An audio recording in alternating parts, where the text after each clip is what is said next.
A través de los años la humanidad ha sido testigo de atrocidades inimaginables, y si investigamos a profundidad, descubriremos historias impactantes, aquellas que causan vergüenza, repudio, y que es necesario recordar para evitar que vuelvan a suceder.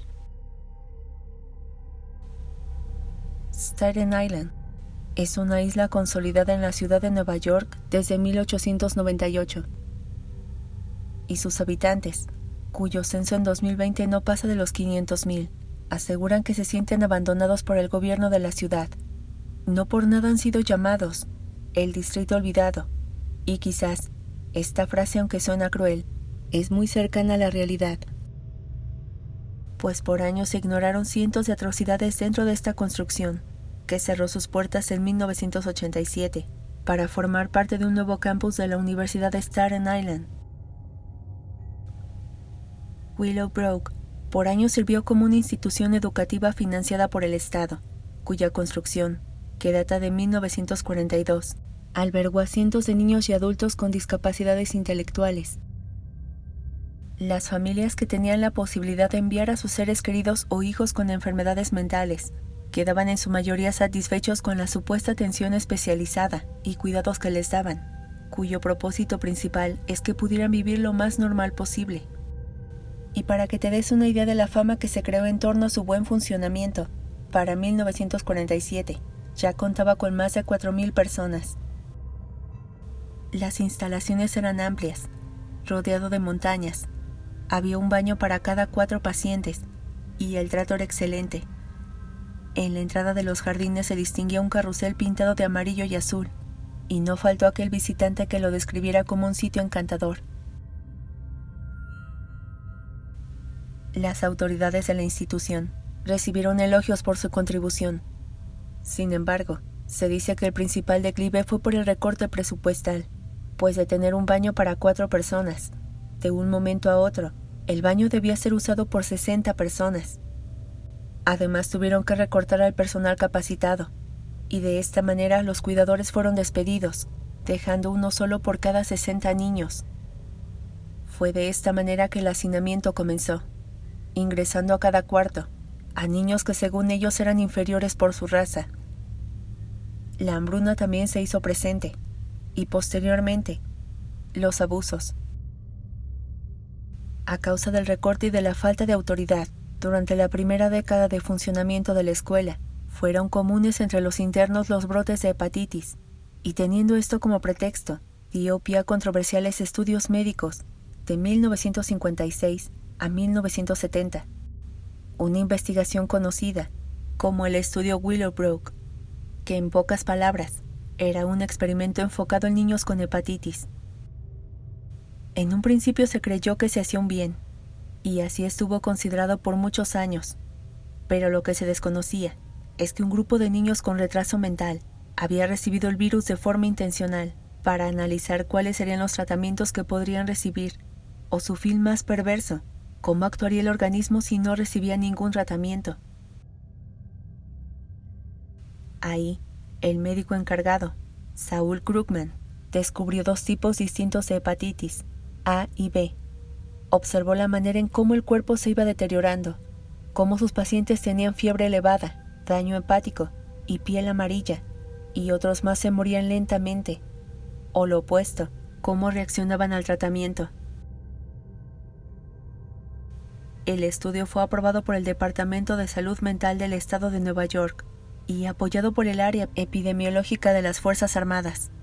Pero además, el médico expresó que se hizo con el consentimiento de sus padres, quienes estuvieron de acuerdo que niños recién ingresados, de entre 3 y 11 años de edad, convivieran con pacientes muy avanzados, y en el peor de los casos, que fueran contagiados al beber leche con chocolate, mezclada con heces de otros menores infectados, o por inyección. Diane Buglioly fue una de las trabajadoras de la escuela en 1969. Ella contó que dentro de una habitación había más de 40 niños con síndrome de Down, autismo, síndrome de Turner o parálisis cerebral, por mencionarte algunos, todos ellos en condiciones precarias e insalubres. Caminaban de un lado a otro, Otros permanecían acostados o sentados en el piso. Algunos babeaban, otros lloraban, gritaban, corrían. Inocentemente jugaban con objetos que veían en el suelo, y el resto permanecían viendo fijamente a la pared mientras las horas transcurrían. Pero ¿cómo es que se supo los horrores que albergaba esta escuela? Pues en parte fue por el periodista Geraldo Rivera, que condujo una serie de programas sobre Willowbrook en 1972, en donde documentó con imágenes las deplorables condiciones, hacinamiento e inadecuadas instalaciones, así como los abusos psíquicos y sexuales que sufrían los pacientes a manos de los cuidadores de la escuela.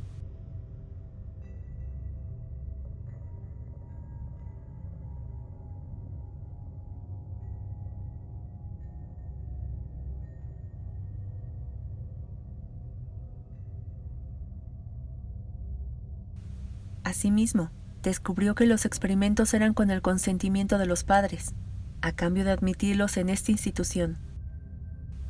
Pero ya te había comentado que su fama, por los servicios brindados, permitió que recibieran a más de 4,000 personas.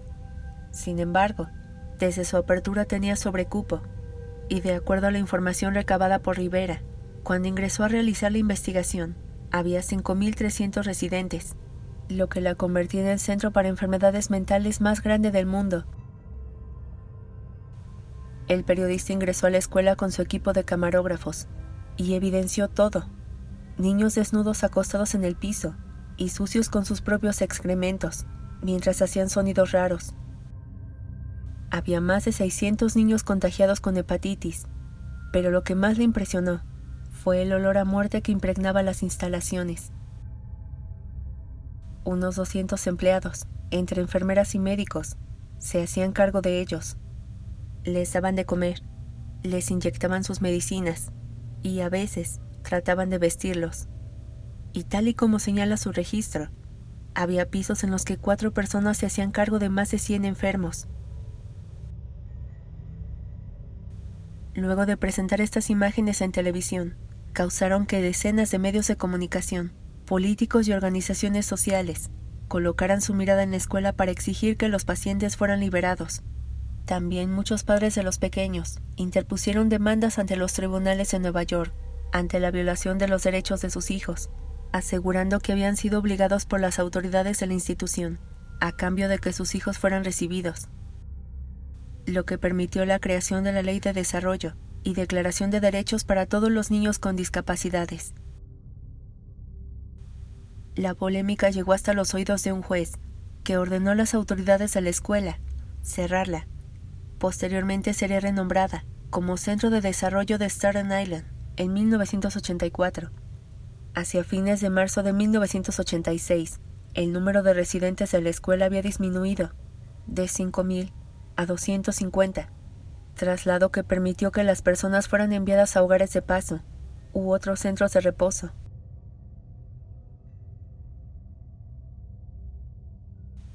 Se tiene registro que el último niño dejó la escuela el 17 de septiembre de 1987, y por supuesto que se planteó sobre qué se debía hacer con la propiedad, y ante la falta de propuestas, se planteó que la mejor opción era convertirla en un nuevo campus para la Universidad de Staten Island, la cual se inauguró en 1993. Y con esto, el caso parecía estar cerrado. Y quizás te preguntas si hubo detenidos o condenados a pagar por estos atroces actos. Y la respuesta es no. El Dr. Saul Krugman y colaboradores obtuvieron premios y puestos importantes en el sector salud. También justificaron sus experimentos como un beneficio para estos niños enfermos, a cambio de ayuda médica sin costo.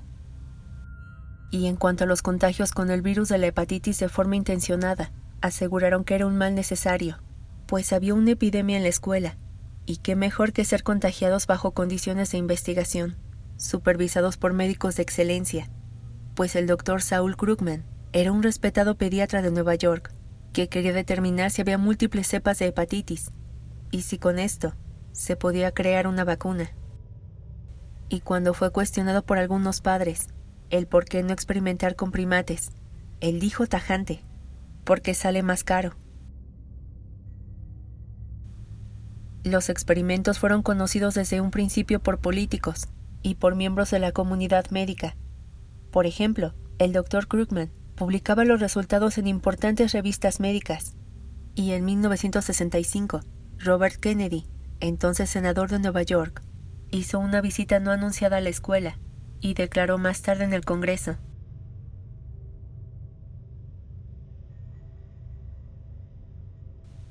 llamando a la institución un pozo de serpientes.